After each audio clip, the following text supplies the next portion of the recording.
আসসালামু আলাইকুম। প্রিয় দর্শক, দিন যত যাচ্ছে নির্বাচনের ট্রেন্ড তত এগিয়ে যাচ্ছে। কেন বলছি? হয়তো 6 মাস, 1 বছর, 1.5 বছর, 2 বছর তারপরে তো নির্বাচন হবে। তবে সময় যাচ্ছে মানে নির্বাচন এগিয়ে আসছে, এটাই স্বাভাবিক। ডক্টর ইউনূসের সরকার, এই ছাত্র প্রতিনিধি বা যে উপদেষ্টারা আছে তাদের কিন্তু দীর্ঘকালীন থাকা হবে না, এরা থাকবেও না। কিন্তু আগামী নির্বাচনে বা আগামীর বাংলাদেশ কার হাতে যাবে? এখানে হতে পারে জোট, হতে পারে কোনো দল এই ব্যক্তিগতভাবে বা তাদের দলগতভাবে, জামাত, বিএনপি, ছাত্রদের, এখন এরাই মোটামুটি। তারপরে আবার আছে বিএনপির জোট একদিকে, জামাত সহ ইসলামিক দলগুলো জোট একদিকে।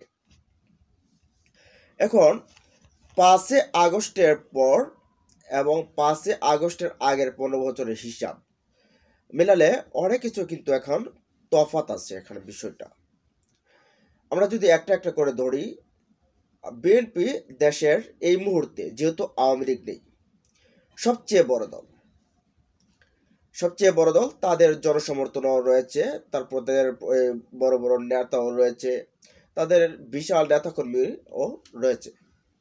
তবে তাদের ইদানিংয়ের যে রেপুটেশন সেটাও কিন্তু বেশ খারাপ, যেটা আওয়ামী লীগের চিত্রটাকে কিন্তু আবার জনগণকে দেখিয়ে দিচ্ছে। তারপর জামাত ইসলাম, যেহেতু দ্বিতীয় বৃহত্তম দল হিসেবে এখন জামাত ইসলাম আছে, তাদের সাথে আবার ইসলামিক দলগুলো জোট হতে পারে। তো এদিকে তারাও আলোচনায় রয়েছে, সরকারে যাওয়ার বা ক্ষমতায় যাওয়ার পথে আলোচনা রয়েছে। এখন আরেকটা ফ্যাক্টর যেটা হচ্ছে, সেটা হচ্ছে ছাত্রদের যে দলটা আসতে যাচ্ছে আগামীতে ফেব্রুয়ারিতেই। এখন সেই ছাত্রদের দলটা, সেই দলটাও ক্ষমতায় যাওয়ার জন্য অপেক্ষা করছে। আসলে কে যাবে, কে ক্ষমতার মসনদে বসবে, সেটাই কিন্তু এখন প্রশ্ন। গণ অভ্যুত্থান, যেটা ছাত্র জনতার গণ অভ্যুত্থান, সেটা ছাত্রদের ডাকে, শুধু ছাত্ররা নয়, ছাত্রদের সবচেয়ে বেশি ক্রেডিট ছাত্রদের পাওয়ার কথা।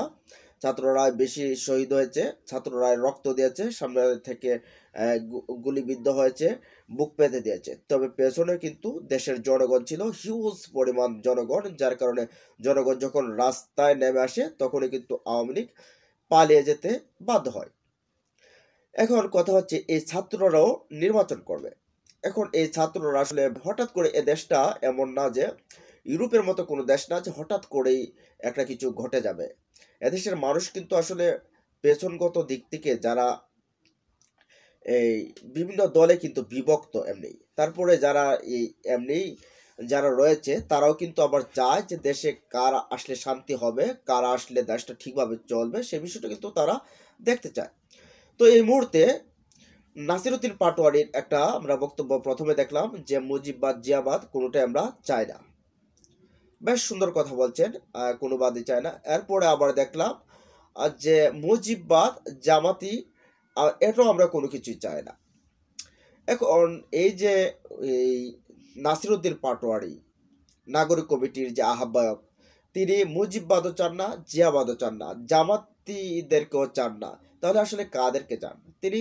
তাদেরকেই চান, তিনি নিজেদেরকে চান, বলতে ছাত্র সমন্বয়কদের মিলে যে সংগঠনটা, এই ছাত্র সংগঠনটা হবে, দলটা হবে, সেটাকে চান। এখন আমরা আচ্ছা বলি তাদের অবস্থান কতটুকু হবে সেটা একটু পর্যালোচনা করব। এখন বিএনপির হিউজ পরিমাণ জনসমর্থন রয়েছে, কিন্তু হিউজ পরিমাণ যেমন জনসমর্থন রয়েছে, হিউজ পরিমাণ চাঁদাবাজি, টেন্ডারবাজি, দখলদারি, টেম্পো স্ট্যান্ড, মাছের গ্যার, বিভিন্নখানে এই সেই উলট পালট, তারপর রাজনীতির মাঠে বক্তব্য উলট পালট অনেক পরিমাণে কিন্তু আছে। ইদানিং এটা যেন অ্যাটম বোমাকেও হার বানিয়েছে তাদের বক্তব্যগুলো। যেমন নাম ধরে কয়েকজনের যদি নাম বলি, সেদিক থেকে ভাটির যে নেতা বিএনপির ফজলুর রহমান রয়েছেন, তারপরে বিএনপির কেন্দ্রীয় নেতা রহুল কবির রেজভী রয়েছেন, শামসুজ্জামান দুদু রয়েছেন, আর একজনকে যে পিনাকি ভট্টাচার্য হাওড় আঙ্কেল বলেন, হারুনুর রশিদ এমপি রয়েছেন, এরা তো আছেন। তারপরে আরো বেশ কিছু নেতা মির্জা ফখরুল সাহেব তো আছেনই, তাদের বক্তব্যে খোদ অখুশি, নারাজ তারেক রহমান নিজেই। তারেক রহমান নিজেই বলতেছে যে যদি জনগণ আমাদের কাছ থেকে মুখ ফিরিয়ে নেয় তাহলে কি অবস্থা হবে সেটা 5 আগস্টের দিকে তাকালেই বোঝা যায়। তো এই বিষয়গুলো, তাদের এই বক্তব্য, তাদের যে নিচের যে নেতাকর্মীরা রয়েছে তাদের যে কর্মকাণ্ড, সেগুলোকে দলটাকে ব্যাকফুটে নিয়ে যাচ্ছে। এই মুহূর্তে খুবই বাজে একটা অবস্থাতে নিয়ে গেছে দলটাকে। এই দলটাকে মানুষ এখন আর তেমনটা ভাবে আহ, আপামর জনতা তেমনটা ভাবে বিশ্বাস করে, তবে তারা বড় দল। এই মুহূর্তে নির্বাচন করলে তারাই জয়ী হবে।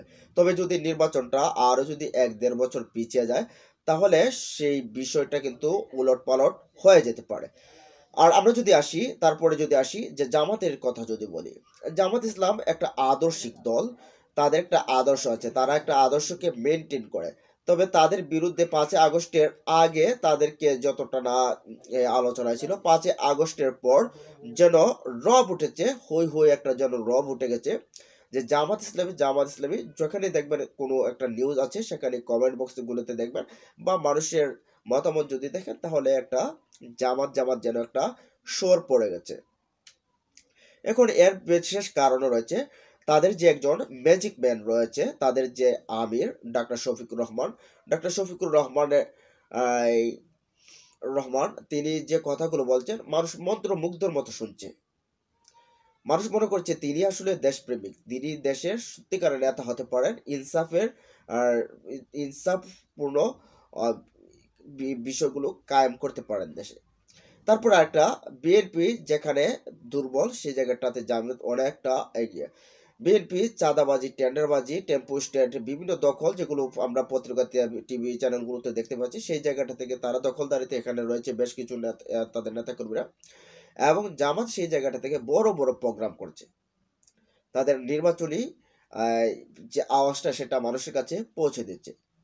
তারপরে হাজারো অভিযোগ বিভিন্ন দলের ভেতরে থাকলেও জামাতের ভেতরে জামাতকে নিয়ে এই পর্যন্ত 5 আগস্টের পর একটা রিপোর্ট লেখার সাহস করতে পারেনি যারা নিউজ মিডিয়াগুলো রয়েছে তারা।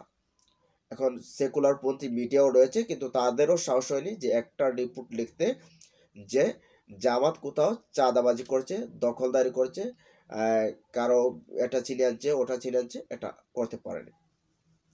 যার কারণে জনগণের আস্থা দিন দিন তাদের উপর বাড়ছে। কিন্তু এখন কথা হচ্ছে যে এই মুহূর্তে যদি নির্বাচন হয় তাহলে প্রধান একটা বিরোধী দল হবে জামাত, এটা শিওর। আর যদি 1-1.5 বছর পরে নির্বাচন হয় তাহলে সিচুয়েশনটা আরো ঘুরে যেতে পারে, পাশার দান পাল্টে যেতে পারে। তবে আরেকটা বিষয় আছে, যদি এই মুহূর্তে জোটগত হয় তাহলে, আর ছাত্রদের কথা বলি, ছাত্রদের হঠাৎ করে আসাটা সম্ভব না, এদের হয়তোবা কয়েকটা সিট পেতে পারে, যেহেতু তারা এই আন্দোলনের, জুলাই আগস্টের আন্দোলনের স্টেক হোল্ডার, তারা পেতে পারে। তো আমরা বলি